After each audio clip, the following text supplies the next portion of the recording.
I'm Beth Pariseau, Senior News Writer at Tech Target, and this is IT Ops Query Season 2, The State of SecOps.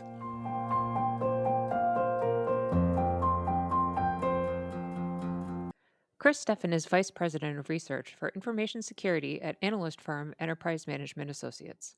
He previously held a variety of IT leadership roles at companies including Hewlett Packard Enterprise and DXC Technology.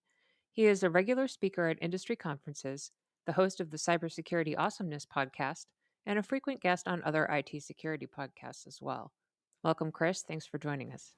Absolutely. Happy to join you today. Just to jump right in here, the Crowdstrike outage was part of the inspiration for my topic on this season of my podcast. And the day of that outage, you had an interesting post on LinkedIn. I'm going to read some of. Not trying to kick anyone while they are down, but those that equate resiliency with public cloud computing really need to reevaluate those beliefs, especially for mission critical workloads. The outages being reported today were some of the exact same issues that we have seen before, but as an industry, don't seem to learn from. What should the industry learn from that incident? One, very simply, we need to do a better job testing the stuff that we're taking and putting out onto the cloud, and really the stuff that we're putting into our production environments. The reality of it is I am graybeard enough to know that the idea of having this continuous deployment cycle and continually updating apps and continually updating operating systems is only going to lead to disaster. And you're talking to somebody who originally, once upon a time, was striving to have a 5 nines data center. But the idea is that you want to do more testing. This is not the first time that we've had these kind of outages. I'm not trying to be Debbie Downer. We will have these kind of outages again, I promise. Mm-hmm. And I don't want it to be that way, but we will, because just the very nature of people not understanding how cloud resources work, how their development cycle work, how their automated patching is working. It's just kind of the nature of how infrastructure is being used today. And people don't really understand you are deploying hundreds, if not thousands of patches a month into a production environment. And very few of them, if any, are actually going through the rigorous testing that you would need to have a 5 nines data center. And for those younger members of our audience, what does 5 nines data center mean? I meant to share a quick story. So I was at Black Hat not that long ago, and I was chatting with another analyst, reporter person, younger person, and I told them that this would never have happened to me. When I created my data center environment and managed my data center environment, we were striving to be 5 nines. We never got there. We were close to 4 nines and 3 nines. A 5 nines data center was out of a given year that you were up 99.999% of the time, which translates to several seconds of outage a year. We never got there, and I don't really know very many people that ever did really get there, but it was always a goal. And so we had a strong 3 nines. We were approaching 4 nines. But I mentioned that to this person, and they really had no idea what 3 nines, 4 nines, 5 nines was. That part of the infrastructure is not something that the current generation really understands. It is what we call SEP, someone else's problem. And so the data center having to be up, that the infrastructure needed to be up, that it needed to be managed and patched correctly. You don't really see that coming from app developers, because that is somebody else's problem. And in this case, it's the problem of your cloud hosting provider. That's great, but it doesn't negate the fact that cloud hosting provider, when you have an outage, they're going to say, well, we're sorry about that. Let's move on. Well, your clients and your customers don't really think about it quite that way. So it really is a problem. It's a problem that we've forgotten what that even means.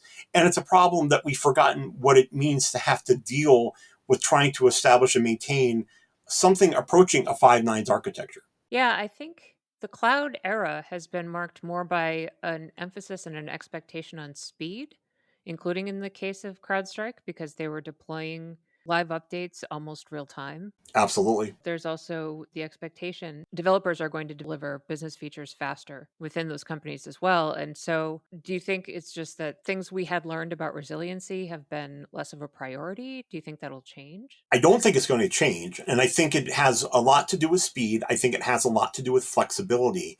The cloud offers unparalleled flexibility into creating cycles for an environment that you would have never been able to have before. So let's put the graybeard back on for a moment. Let's set back 20 years. Ironically, you and I started talking about the x86 virtualization days way back, all right? Yeah. And this idea that you could just stand up a virtual machine and instantly have an OS instance that you can then do compute on, that was revolutionary. Well, nowadays, if you need an instance and you're a developer, you go get a trial instance of Azure Cloud or Google Cloud or Amazon, and boom, you're up 15, 20 seconds later and you're done.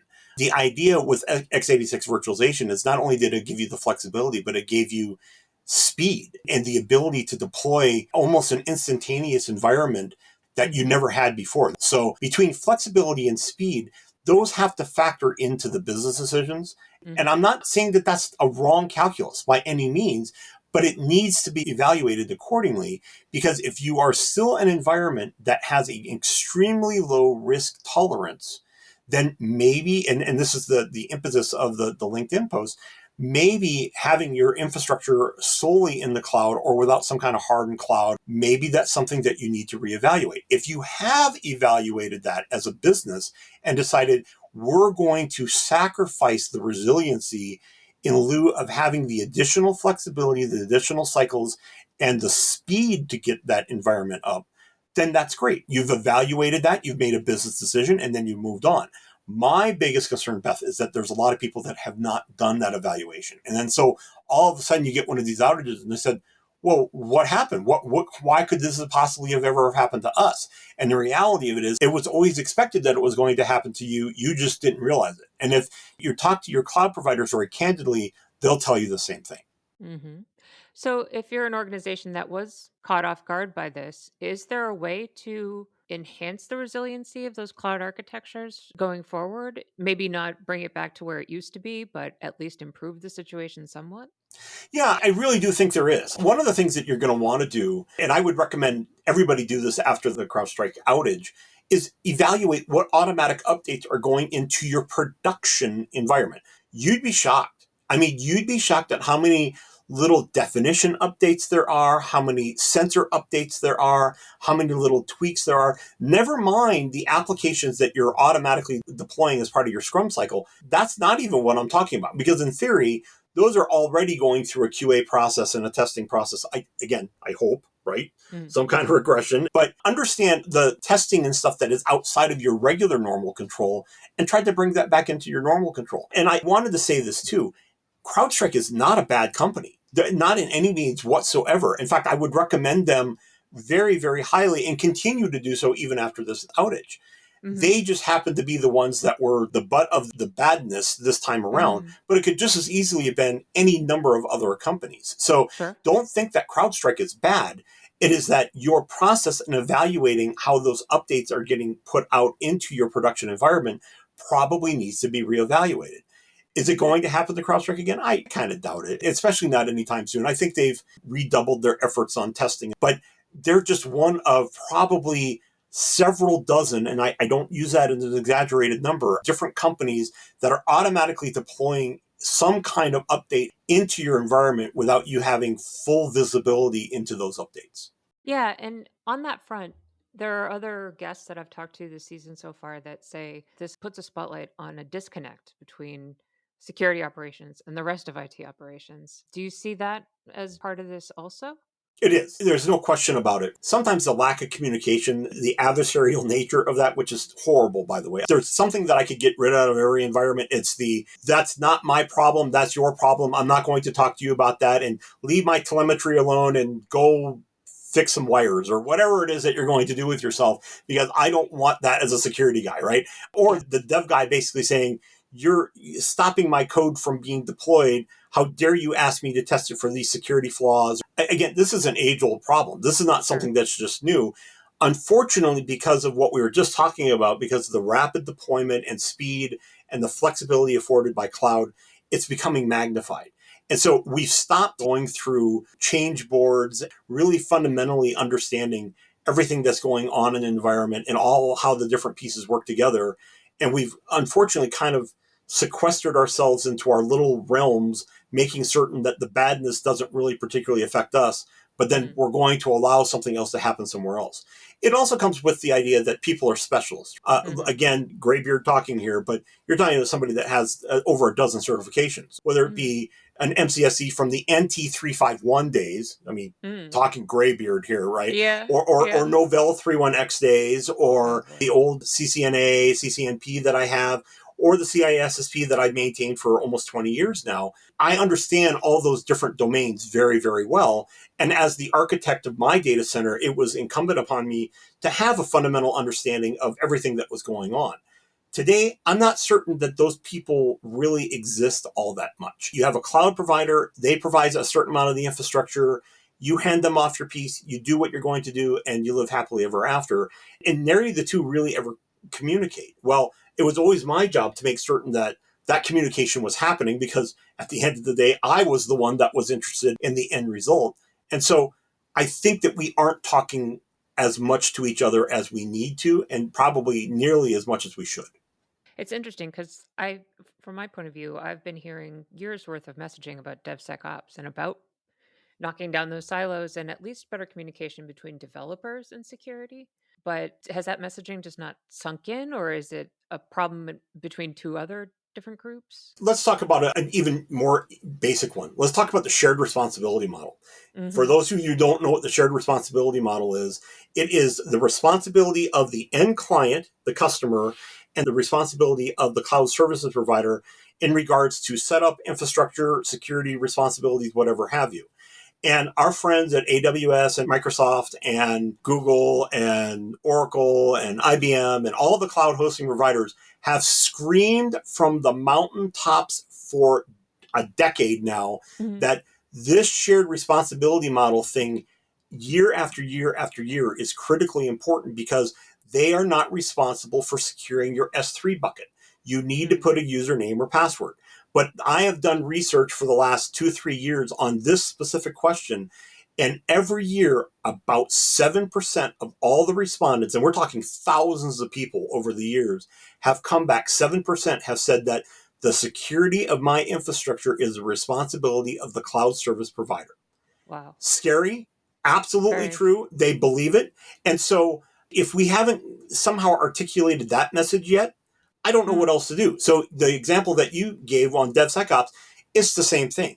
Do we think that it's improving? I honestly do think that it is improving.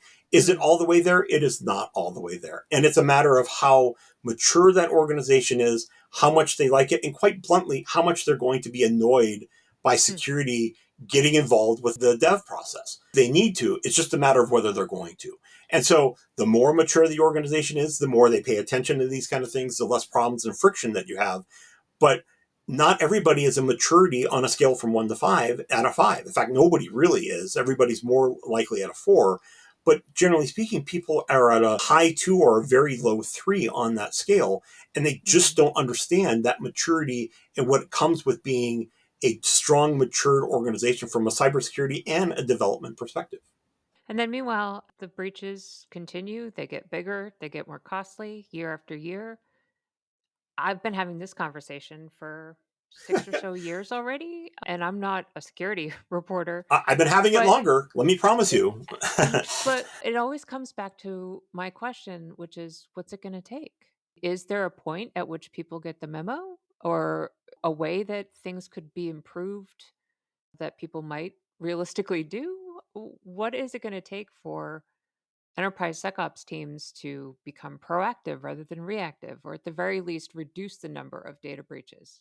I think that they are. Let's put the long term view before my beard was terribly gray.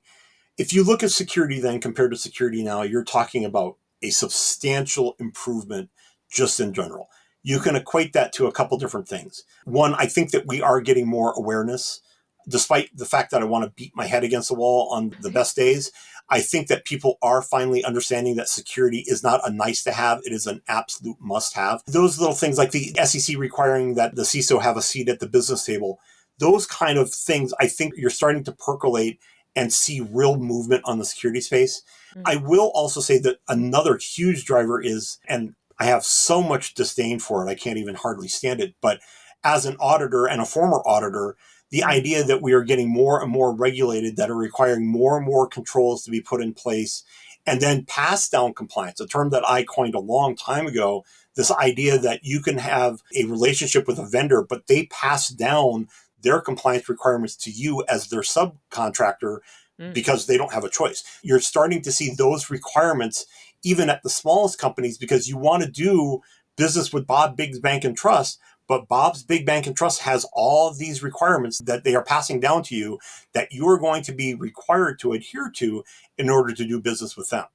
All of that to be said, we are seeing incremental improvements, okay? Mm. But there's so much room for improvement. And every time that we make an improvement as the good guys, the Hmm. bad guys are turning around and doing some of the same things and taking advantage of the loopholes. So Yeah. I'd like to think that we're getting better. I'd like to think that as a entire ecosphere that we're getting more mature. Then this kind of thing happens and it makes me just want to, knock myself out with a baseball bat. But sometimes I do feel that we are making progress, and I'm going to keep the positive message and say, keep up the good fight. And if you need help in that area, phone a friend that will be happy to help you, like me. But I think that we're finally starting to make some progress, but we're not done fighting the bad parts yet. Sure.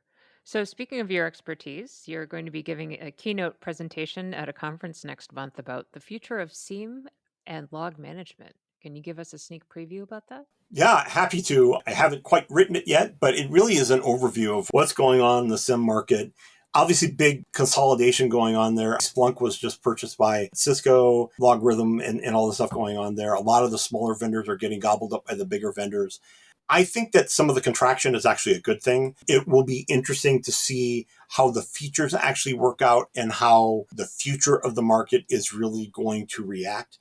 I also think that coming back to the maturity that we were just talking about, I will be the first to say, and please, SIM providers, don't get on me about this. SIM isn't for everybody. Mm. Sometimes you are a small to medium sized company and you need some very specific features and some very specific visibility that maybe a simpler XDR product might provide.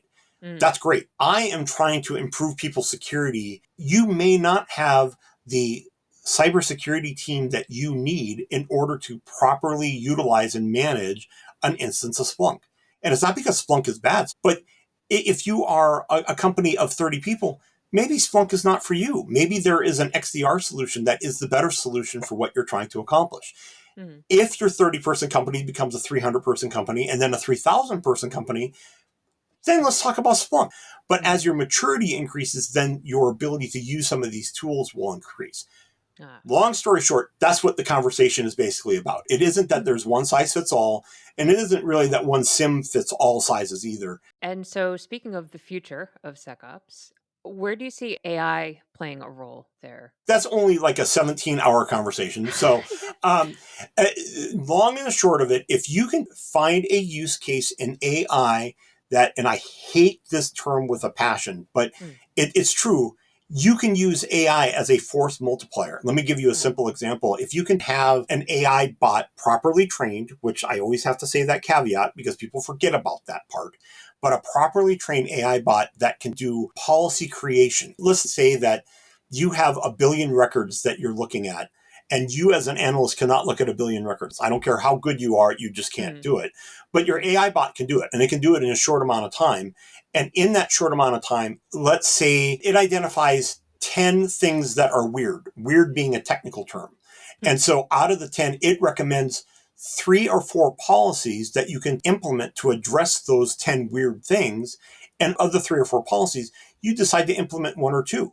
Again, this is not handing power over to the terminators. This is, Mm-hmm. let's figure out what makes the most sense for our environment. But that is a very interesting logical step that you can use AI. It can have the ability to look at things in a way that you can't, just because of the sheer amount of data, had the ability to work. It can actually do some sorting of Mm. events, of data, of other things that you can't do as a person because there's just only so many hours in the day. So, do I think AI is going to make a difference? Of course I do. I will also say that AI ML has been long presence in the security realm for Yeah. forever. So it's nothing new to the security space. We've been using it for a long time.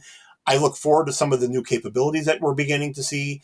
I think they're going to be a real big difference. But yes, the answer to your question is yes, AI is going to be a difference maker. And I look forward to it. Please don't send me your chat GPT script because I don't care. But when you start talking about some of the cool differentiated use cases, that's when it's going to start getting real interesting to me. What are the new generative AI models going to be able to do that hasn't been present in the market, as you mentioned? One of the Gen AI things that I really liked and that you're starting to see implemented, and I appreciate that, quite honestly. I make fun of it a little bit, but Hmm. think of it from a communications point. You and I have been communicating to our bosses and to the public for forever, but Uh-huh. we always have to be careful of the tone of voice that we're using. So think about Mm, a dashboard, and you have a dashboard for your tinfoil hat types that are doing the remediation on a particular incident. But then having an AI bot distill a CVE into mm. pointy hair boss language, sending it out to an executive and saying, here's what's going on, here's what we're doing about it, and here's why you care. That's Mm, something that a tinfoil hat type, a practitioner, now doesn't have to do, that mm, they still have to get that report to their executive team, and their pointy hair boss is looking for that report. But the reality of it is that that's one of those things that's really, really well focused for a Gen AI model that you can now use and come up with a dashboard, a solution that takes advantage of Gen AI and does that very, very well for you. great. Well, that's a good distillation of that 17-hour conversation. I'm glad I can help. Yep. Yeah. So, is there anything else that you wanted to mention on this topic before I let you go? To come full circle, people think that testing is a luxury, and to a Mm, degree it is. mm, I would hope that if you learned anything from the CrowdStrike incident, is that there is no amount of testing that is too much testing. Even the things that you think are normal every day sometimes are not normal every day. And then, secondly, evaluate the risk. Every good security process strategy starts with a proper evaluation. If you've evaluated that risk and determined that, yes, we understand the risk involved, but we understand that there's benefits to cloud that we're going to take, then by all means, you should. Again, not dissing on cloud at all. I mm. am just concerned that people are utilizing cloud without really fully understanding the advantages and disadvantages of going to that kind of environment. And so if your business has done that evaluation and done it properly, then you're good to go. If you haven't, now maybe is a great time to use this as an impetus to kick off that kind of evaluation, to give your executive team, your decision makers, full visibility into what's going on in your environment. Great. Well, we appreciate you sharing your expertise with us, Chris, and hope we talk again soon. Absolutely. Really appreciate it, Beth. Thanks a lot. This has been IT Ops Query Season 2, The State of SecOps. If you have any feedback on this episode or want to share questions, comments, or stories we should consider covering, please reach out to me at B as in boy, P as in Peter, A R I S as in Samuel, E A U at techtarget.com. Please consider rating, reviewing, and subscribing to this podcast on your platform of choice. And tune in next week for our continued conversations with industry experts about the challenges facing security operations. Thank you for being with us so far.